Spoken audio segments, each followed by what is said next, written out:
निबंध किसे कहेंगे इसको समझना बहुत जरूरी है। तो आइए समझते हैं कि निबंध होता क्या है। निबंध का शाब्दिक अर्थ अगर देखेंगे, निबंध का शाब्दिक अर्थ हिंदी में होता है अच्छी तरह से बांधना। कहता है हिंदी में निबंध शब्द का अर्थ है अच्छी तरह से बांधना। हिंदी में निबंध शब्द का अर्थ क्या है? अच्छी तरह से बांधना। अच्छी तरह से बांधने का अर्थ क्या हुआ? किसको बांधेंगे अच्छी तरह से? हमको जिस विषय पे निबंध लिखने के लिए दिया जाएगा उस चीज को अच्छी तरह से बांधेंगे। बांधने का मतलब अच्छी तरह से उसको लिखेंगे, पूरा अच्छे से लिखेंगे। नेक्स्ट देखिए, कह रहा परिभाषा की बात करें, निबंध कहेंगे किसको? निबंध होता है क्या? तो निबंध शब्द का शाब्दिक अर्थ होता है अच्छी तरह से बांधना। हिंदी में निबंध शब्द का अर्थ क्या होता है? इसको अच्छी तरह से बांधना। अतः इस आधार पर कहा जा सकता है कि निबंध गद्य लेखन की या निबंध लेखन की एक ऐसी कला है या एक ऐसी विद्या है जिसमें विचारों की कसावट अनिवार्य होता है। कहता जिनमें विचारों की कसावट अनिवार्य तथा आवश्यक है। कहे अगर हम इसको और समझे तो निबंध कहता है इसका परिभाषा, अतः इस आधार पे कहा जा सकता है कि निबंध गद्य लेखन की एक ऐसी कला है, एक कसौटी है जिसमें विचारों की कसावट अनिवार्य तथा आवश्यक है। विचारों की कसावट का अर्थ क्या हो?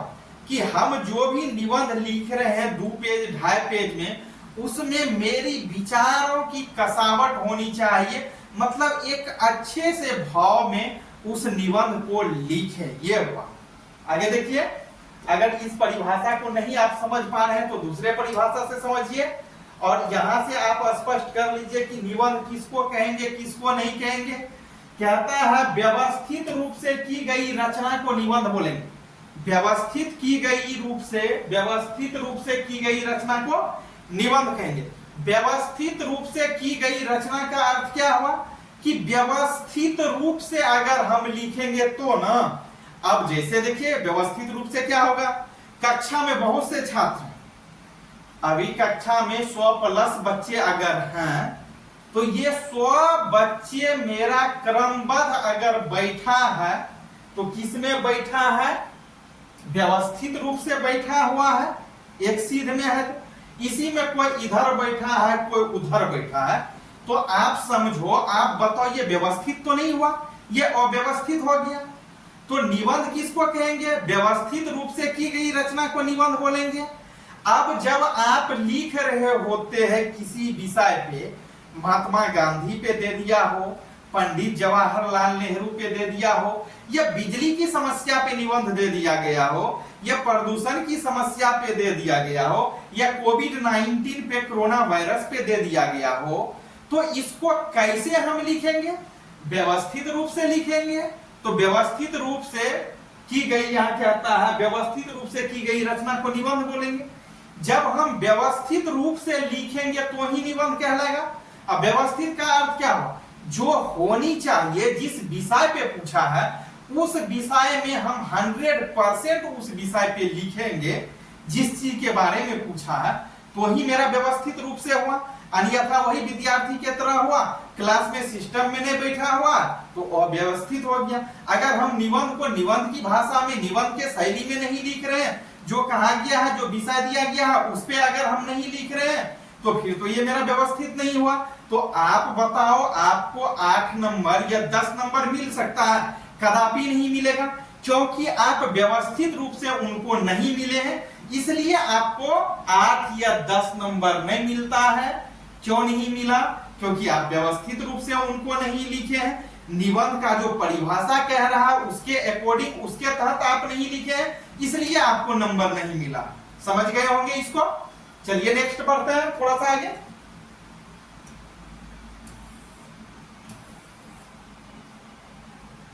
अब देखिए यहां कह रहा निबंध कैसे लिखें। अगर हमें निबंध लिखना है, निबंध लिख रहे होते हैं तो हम लिखेंगे कैसे? ऐसे बहुधा सभी बच्चे जानते हैं, जिस टॉपिक पे जिस विषय पे दे देंगे ऐसा जानता है सोसरा सब कि 2 पेज 2.5 पेज 5 पेज लिख देंगे। चलो आखिर क्या है, निबंध है। निबंध कैसे लिखते हैं हम लोग, सभी बच्चा आप लोग कैसे समझते हैं निबंध? निबंध दिया हुआ है कहानी के रूप में, उसको लिख देना। लेकिन निबंध के भाषा में निबंध जो क्या है, निबंध का जो परिभाषा है उसके अकॉर्डिंग तो आप नहीं लिख रहे हैं, नहीं लिखते हैं, तो आपको मिलेगा नंबर? नहीं मिलेगा। तो वही कह रहा है कि निबंध कैसे लिखेंगे, हम एक एक नोट्स आपके लिए तैयार किए हैं, बहुत अच्छा से बताएंगे, कोई दिक्कत नहीं। पीडीएफ भी मिलेगा, ऑनलाइन वाले बच्चे जो भी है उसको टेंशन नहीं लेना, सभी बच्चे को पीडीएफ मिल जाएगा। आप जिस ऐप के जरिए पढ़ते हैं वहीं आपको सारा ऑप्शन मिलेगा और वहां से आपको पीडीएफ जो है डाउनलोड हो जाएगा, आप डाउनलोड कर सकते हैं पीडीएफ, कहीं कोई दिक्कत नहीं। इसका सेम टू कॉपी निकलेगा पीडीएफ में, टेंशन नहीं लेना, सिर्फ आपको समझना है, बस इतना ही करना है, आपको समझना है। पीडीएफ के लिए टेंशन नहीं लेना है, क्योंकि बहुत से बच्चे का ऐसा फोन भी आते रहता है, सर पीडीएफ नहीं हुआ, तो उसके लिए टेंशन नहीं लेना है, टाइम के अनुसार आपको हर कुछ मिल जाएगा। तो चलिए अभी मेरा टॉपिक जो था निबंध कैसे लिखें, निबंध लिखेंगे कैसे, निबंध आप कैसे लिखिएगा अभी बता रहे थे, वही जो मन हुआ 2 पेज 4 पेज लिख देना, कभी नंबर नहीं आएगा। इंटर में पढ़ रहे हैं, 8 नंबर का निबंध पढ़ा पूछा है, तो 8 में 5 मिलेगा आपको, 8 में 8 नहीं मिलेगा। 8 में 8 कब मिलेगा, जब रूल का फॉलो करेंगे, जो रूल है जो नियम है उसके अकॉर्डिंग हम लिखेंगे, उसके अकॉर्डिंग चलेंगे, तब हमको नंबर मिलेगा। तो चलिए देखिए कह रहा है निबंध कैसे लिखे, निबंध कैसे लिखे, कह रहा इसके लिए पहले हम लोग को निबंध के प्रकार को समझना होता है। हम जो निबंध लिखेंगे, निबंध लिखने के लिए जो सीख रहे हैं, इसके लिए क्या करना होगा, हमको निबंध के प्रकार को समझना होगा कि निबंध के क्या प्रकार हो सकते हैं, ये निबंध के कौन कौन से प्रकार हैं, इसको समझना बहुत जरूरी होता है। तो चलिए देखिए पहले क्या है, निबंध के प्रकार। निबंध के प्रकार, निबंध के प्रकार जो है यहां देखिए क्या रहा, निबंध मुख्य रूप से 3 प्रकार के होते हैं। आपको ये याद रखना है, निबंध का प्रकार जो होता है, निबंध कितने प्रकार के होते हैं, 3 प्रकार के होते हैं निबंध। कितने प्रकार के, 3 प्रकार के निबंध होते हैं। अब कौन कौन होते हैं, वर्णनात्मक होते हैं, कौन निबंध होते हैं, याद रखना है, वर्णनात्मक निबंध होता है। निबंध के प्रकार, निबंध के प्रकार इस प्रकार से है, निबंध मुख्य रूप से 3 प्रकार के होते हैं। पहला है वर्णनात्मक, निबंध का पहला प्रकार क्या है, वर्णनात्मक। वर्णनात्मक के भाव को समझिए, आपको कोई भी लॉन्ग क्वेश्चन दिया जाता है समरी लिखने के लिए 12th में, या सारांश लिखने के लिए, या भावार्थ लिखने के लिए दिया जाता है, तो उस क्वेश्चन में क्या मिलता है आपको, उस क्वेश्चन में यह चीज मिलता है कि निम्नलिखित प्रश्नों में से किन्हीं 2 प्रश्नों का 100% व्याख्या करें, या वर्णन लगा देता है। तो वर्णन का मतलब क्या हुआ कि यह किसी का जीवनी से रिलेटेड क्वेश्चन पूछा, जब ये वर्णन लगाया तो उसमें क्या लिखेंगे, एक सारांश लिख देते हैं, बहुत बड़ा कहानी लिख देते हैं। तो उसी तरह से यहाँ क्या रहा, निबंध का पहला प्रकार जो है, इसमें क्या रहा, पहला में आपको वर्णनात्मक। वर्णनात्मक का अर्थ क्या हुआ, वर्णन करेंगे, और मेरा वर्ण का आधार जो रहेगा, शब्दों का आधार एकदम क्रम में होनी चाहिए। आगे देखिए 2 नंबर, विचारात्मक भी होना चाहिए। जब वर्णनात्मक हो गया, वर्णन कर रहे हैं किसी चीज को, तो फिर क्या होनी चाहिए, विचारात्मक भी होनी चाहिए। यानी जो वर्ड लिख करके हम वर्णन किए हैं, जिस विषय पे निबंध दिया हुआ है, वर्णन जो किए हैं उसका क्या होना चाहिए, उस शब्द का विचारात्मक, मतलब उस शब्द से विचार, एक भाव उत्पन्न होनी चाहिए कि सच में कुछ लिखा हुआ है। और भावात्मक भी होना चाहिए, इसी का भावात्मक। भावात्मक जो शब्द आप लिखे हैं, वर्णन किए हैं, उससे भाव स्पष्ट होनी चाहिए। आपका शब्द क्या भाव को, किस अर्थ को दर्शा रहा है, आपको जिस विषय पे निबंध दिया गया है उसके अर्थ को, उसके भाव को इंडिकेट दिखा रहा है कि नहीं, यह बहुत जरूरी होता है। चलिए आगे देखिए,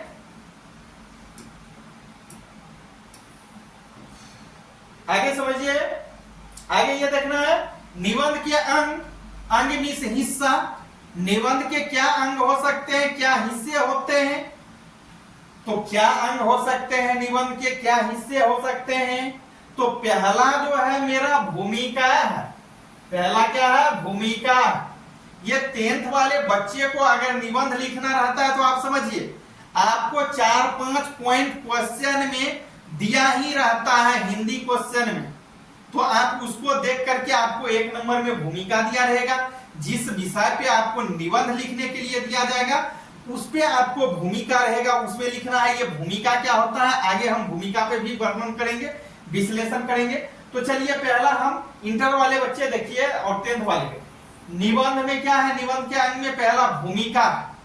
इसी भूमिका को एक और नाम से जानते हैं जिसका दूसरा नाम है विषय प्रवेश। आप बोल सकते हैं विप्रवेश, विषय प्रवेश। जब हम किसी चीज को लिखना जारी करते हैं, किसी चीज से मेरा अर्थ क्या है? निबंध से। जब हम किसी निबंध को लिखना जारी करते हैं तो पहले भूमिका लिखते हैं, या तो भूमिका लिखिए या तो विषय प्रवेश लिखिए। ये विषय प्रवेश और भूमिका जो लिखेंगे किसके तहत लिखेंगे? आपको जिस विषय पे दे दिया गया है, सपोज कीजिए किसी किसान पे दे दिया जाए, तो किसान पे दिया जाएगा तो पहला अपने मन से, इंटर वाले बच्चे के लिए यह चीज नहीं लिखा रहेगा, भूमिका और विषय प्रवेश नहीं लिखा रहेगा, लेकिन आपको 4-5 sentence, 4-5 heading, main point, main body अपने से बनाना है। एक में लिख देंगे भूमिका, हम लिख देंगे भूमिका, और ये भूमिका लिख करके डैश मारेंगे, लिखना चालू कर देंगे। अगर किसान के बारे में पूछ दिया है, भारतीय किसान के बारे में पूछा है, तो भारतीय किसान के बारे में हम 10 से 15 लाइन भूमिका में लिख देंगे, क्योंकि 250 से 300 या 200 से 250 से लेके 300 तक में पूछेगा लिखने के लिए। तो हम क्या करेंगे? भूमिका लिखेंगे। अब भूमिका लिख करके उस किसान के बारे में लिखना जारी कर देंगे, उसका वर्णन पहले नहीं, किसान का क्या योगदान है हमारे समाज को, हमारे देश में, हमारे राज्य में किसान का क्या भूमिका है, इस चीज को दिखाना बहुत जरूरी होता है। फिर इसके बाद दूसरा पॉइंट जो लेंगे हम, विषय वस्तु लेंगे। विषय वस्तु दूसरा क्या लिखेंगे? पहले एक पूरा हो जाएगा तो ही लिखेंगे विषय वस्तु। विषय वस्तु, विषय वस्तु में कुछ ज्यादा नहीं करना, विषय वस्तु में आपको वर्णन कर देना है किसके अकॉर्डिंग, जिसके अकॉर्डिंग आपको निबंध दिया गया। विषय वस्तु में क्या दिया गया है? जिस पे लिखने के लिए दिया गया हो, चाहे प्रदूषण पे दिया गया हो, बिजली की समस्या पे दिया गया हो, चाहे विज्ञान या वरदान पे दिया गया हो, या विज्ञान वरदान या अभिशाप पे दिया गया हो, या कंप्यूटर पे दिया गया हो, या एक्सेट्रा ईटीसी बोल सकते हैं, किसी भी चीज पे दिया। जिस विषय पे आपको दिया गया हो उस विषय पे आपको क्या करना है? लिखना है। किसके अकॉर्डिंग लिखना है? विषय वस्तु पे जाकर के लिखना। विषय वस्तु जब ये मिला, एकदम से उस विषय पे निबंध जो लिखते हैं लिख दीजिए। और इसमें 2-4 कुछ थोड़ा बहुत गलती भी होता है तो कोई दिक्कत नहीं, लेकिन मेन जो है भूमिका आपका स्पष्ट होनी चाहिए। उसके बाद विषय वस्तु का वर्णन करेंगे, और ज्यादा कुछ लिखना चाहेंगे तो अगर दे देगा दुर्गा पूजा पे, छठ पूजा पे दे दे, तो इसमें अपने मन से लाभ और हानि भी लिख सकते हैं कि पूजा से क्या लाभ है, पूजा से क्या हानि भी है, इस चीज को भी आप लिख सकते हैं। अन्यथा आप तीसरा नंबर आइए उपसंहार पे।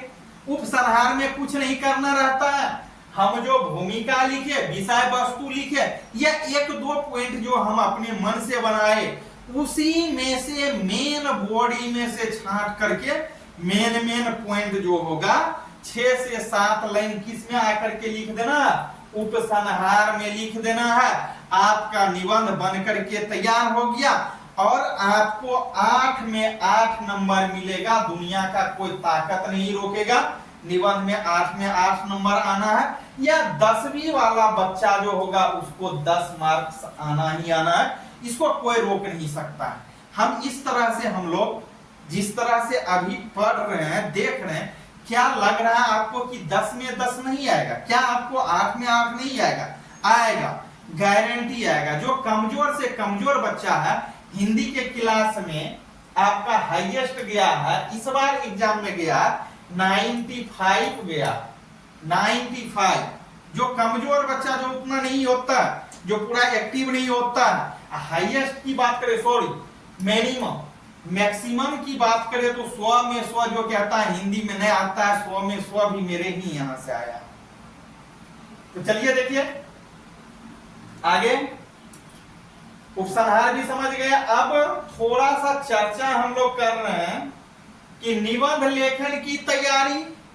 अब तो ये बात हुई, इसको समझ गए। अब निबंध लेखन की तैयारी, ये भी आ गया था इसे उसी में। निबंध लेखन की तैयारी, लेखन मिस लिखना और किसी को लिखना, निबंध जो है निबंध कैसे लिखेंगे, इसकी तैयारी क्या होनी चाहिए, इसकी रूपरेखा क्या होनी चाहिए। हम लोग जो कपड़ा पहनते हैं, हम लोग जो स्मार्ट दिखते हैं, हैंडसम दिखते हैं, तो इसके लिए क्या होता है, हमको अच्छा अच्छा कपड़ा लेना पड़ता है हमारे शरीर के अकॉर्डिंग।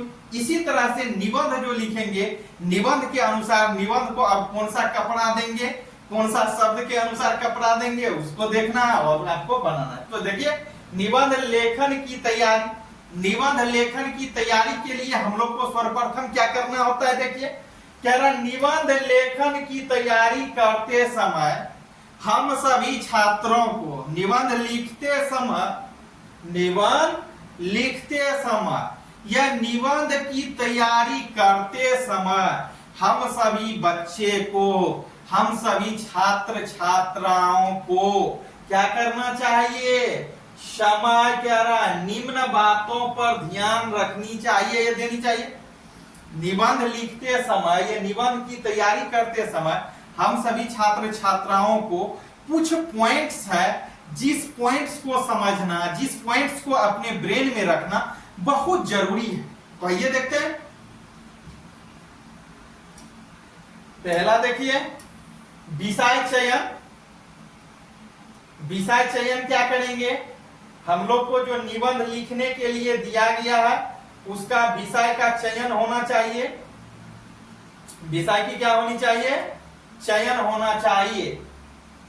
अब विषय का चयन कैसे करेंगे, आप इसी को समझिए। नहीं समझते होंगे, बहुत से बच्चा ऐसा है नहीं समझता। देखो कहता है निम्न बातों पर हम ध्यान देंगे, क्या चीज करते समय, निबंध को बनाते समय, निबंध को लिखते समय। सबसे पहला यह है कि विषय का चयन, विषय का चयन, विषय का जो हम चयन करेंगे भैया कैसे करेंगे, कोनो एक निबंध दिया रहता तब तो चयन किया हुआ, क्योंकि 10वीं और इंटर दोनों कक्षाएं की छात्राएं को 5-5 निबंध, 4-4, कम से कम 4-5 निबंध आपको लिखने के लिए दिया जाएगा। लेकिन 4-5 तो लिखना है नहीं, लिखना रहता नहीं है, उसमें से किसी एक विषय को लिखना होता है। तो आप समझ गए होंगे कि ये विषय चयन क्या है। तो पहला क्या करेंगे, विषय का चयन करेंगे कि 5 को जो निबंध लिखने के लिए दिया है, 3 को या 4 को जो दिया है, उसमें से हमको किसी एक को विषय पे लिखना है। और किसी एक विषय पे अगर लिखना है तो उसको क्या करना होगा, हमको पहले क्या करना होगा उसके लिए यही करना होगा हम लोग को कि विषय का क्या कर लेना होगा, चयन कर लेना होगा। कि बाढ़ पे आया हो लिखने के लिए निबंध, अच्छा है आतंकवाद पे आया हो, कि भारतीय किसान पे आया हो, या किसी फेस्टिवल पे आया हो, या आदर्श शिक्षक पे आया हो। तो पहले विषय का चयन करेंगे, किस विषय में से 5 गो में से कौन एगो पे लिखना है। समझ गया ना। आगे देखो 2 नंबर, ये अगर विषय का चयन कर लेंगे तब क्या कर लेंगे, रूपरेखा का चयन करेंगे। किसी का करेंगे, रूपरेखा का चयन करेंगे। ये रूपरेखा का चयन या निर्माण क्या होता है, रूपरेखा का निर्माण। देखा होगा भाई मूर्ति वाले मूर्ति बनाता है, मूर्ति वाले क्या करता है, मूर्ति बनाता है। सरस्वती जी का, दुर्गा जी का, लक्ष्मी जी का, औरों जी का, लड़कियों का बनाने का। जब ये मूर्ति बनाता है तो उसके लिए क्या किया जाता है, रूपरेखा का निर्माण किया जाता है। रूपरेखा का निर्माण, मूर्ति अब किस टाइप का चाहिए, कौन भगवान का चाहिए, उस भगवान का रूपरेखा एक साचा में क्या किया जाता है, बनाया जाता है, जिसको आप फरमा बोलते हैं। उस फरमा में डाल करके उसको निकाला जाता है, तो हूबहू उसी भगवान का आता है, जिस भगवान का वह फरमा था उसी भगवान का तो हम जो निबंध लिखेंगे उसमें क्या करेंगे, रूपरेखा का निर्माण। अब जिस विषय पे दिया गया है या जिस विषय का हमने क्या किया, चयन किया हम लोगों ने, अब उसका क्या करेंगे, रूपरेखा का निर्माण करेंगे कि किस तरह से इसको आकार देंगे, किस तरह से इसको रूपाकार बनाएंगे कि ये देखने में सुंदर लगे। सुंदर लिखेंगे, सुंदर लगेगा, और लिखावट इतने अच्छे तरीका से करेंगे कि पढ़ने वाला का मन गदगद हो जाए। तो वही हुआ रूपरेखा का निर्माण। और इस तरह से रूपरेखा क्या हो जाएगा, इसका अच्छा हो जाएगा। जब ये आप अच्छे लिखेंगे तो देखने वाले को अच्छा भी लगेगा, पढ़ने में भी अच्छा लगेगा, और जितना देर वो पढ़ेंगे शिक्षक उतना देर उसको मस्ती बुझाएगा। मस्ती लगने का मतलब, मस्ती बुझाने का मतलब क्या हुआ कि उसको अच्छा लगेगा, वो भी माइंड से थोड़ा सा सोचेगा कि नहीं क्या लिखा है लड़का। आगे देखिए, फिर उपसंहार। उपसंहार में क्या लिखते हैं ये आपको हम बता ही दिए, अंतिम में कैलकुलेट कर देते हैं। ऊपर जो भी चीज लिखे हैं ना, वर्णन लिखे हैं ना, उसी में से मेन चीज को छांट करके या उसमें से नहीं भी छांट करके लिखना है तो आप अपने मन के अनुसार भी क्या कर सकते हो, लिख सकते हो। चलो भाई देखो, फिर अन्य विचारणीय बातें हैं कुछ। निबंध जो लिखेंगे इससे संबंधित अन्य विचारणीय बातें देखिए।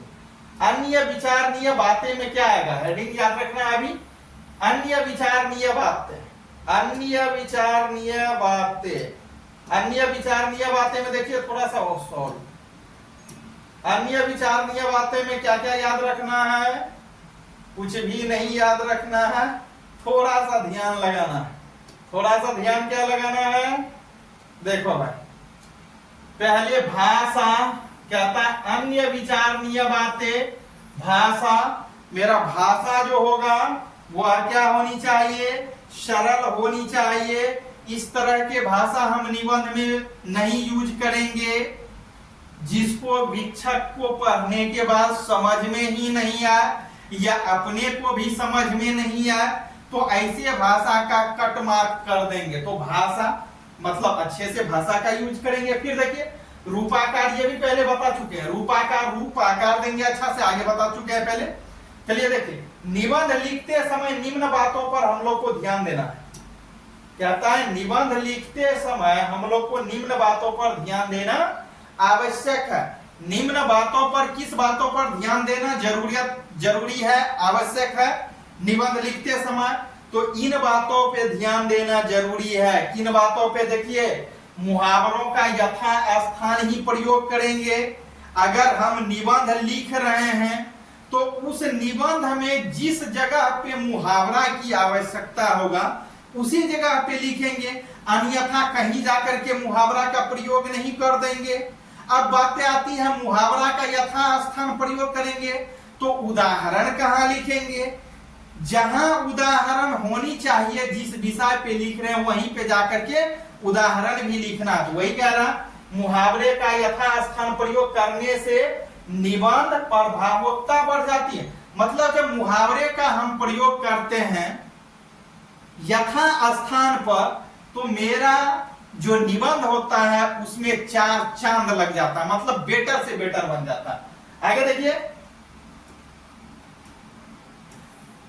निबंध में एक बिंदु अगर पूरा हो जाएगा मेरा, निबंध में अगर मेरा एक बिंदु पूरा लिख करके हो जाएगा तैयार, तो ही हम दूसरे बिंदु का चयन करेंगे, अन्यथा नहीं करेंगे।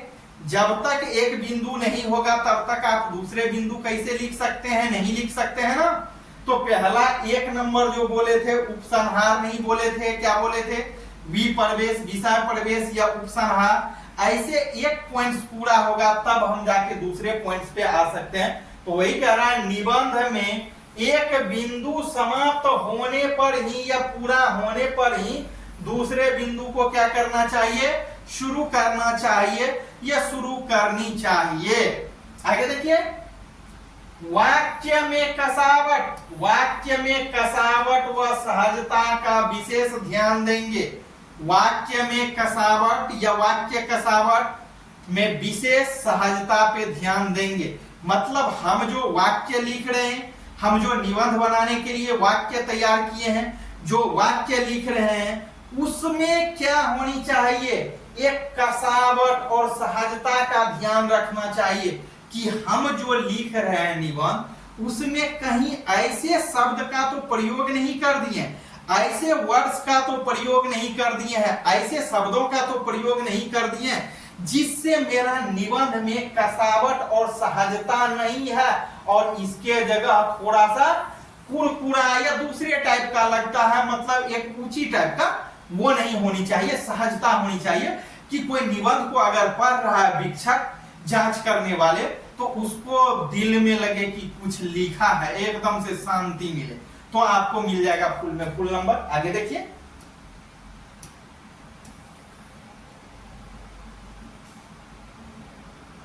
आगे देखिए, आगे है भूमिका और उपसंहार में विशेष सावधानी बरतनी चाहिए।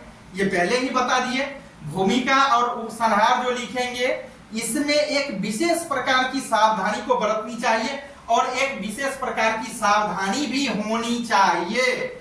आगे देखिए, निबंध के अनुरूप ही हम वर्णन करेंगे। अगर जिस विषय पे निबंध लिखने के लिए दिया गया है उसके अनुरूप ही हम क्या करेंगे, वर्णन करेंगे, और उसके अनुरूप ही हम क्या करेंगे, उदाहरण लिखेंगे, और उसके अनुरूप ही हम क्या करेंगे, कल्पना करेंगे, मतलब सोचेंगे भी। ये नहीं कि दे दिया भारतीय किसान पे, लिखने के लिए हम सोचना चालू कर देंगे किस पे, महात्मा गांधी पे, तो नहीं होगा, नहीं होगा। चलिए फिर आगे, अथवा विश्लेषण होनी चाहिए। इसके अकॉर्डिंग, मतलब जो भी चीज लिखना है, जो भी करना है निबंध के विषय वस्तु के अनुसार ही करना है। चलिए, विशेष आगे समाप्त हो गया, यहीं पे विशेष अगले कक्षा में बताएंगे। अब अगले कक्षा में क्या बताएंगे, निबंध से रिलेटेड, निबंध से रिलेटेड हम अगले कक्षा में यही बताएंगे कि इसको लिखेंगे कैसे, एक लिखा हुआ डायग्राम पे बताएंगे, बहुत अच्छा से समझाएंगे। तो अगर आपको यह वीडियो अच्छा लगता है तो लाइक, शेयर और कमेंट कीजिए ताकि सभी बच्चों को फुल में फुल मार्क्स आएगा और आपको किसी भी तरह की दिक्कत नहीं, कहीं से आपको टेंशन लेने की जरूरत नहीं। तो मिलते हैं फिर अगले क्लास में।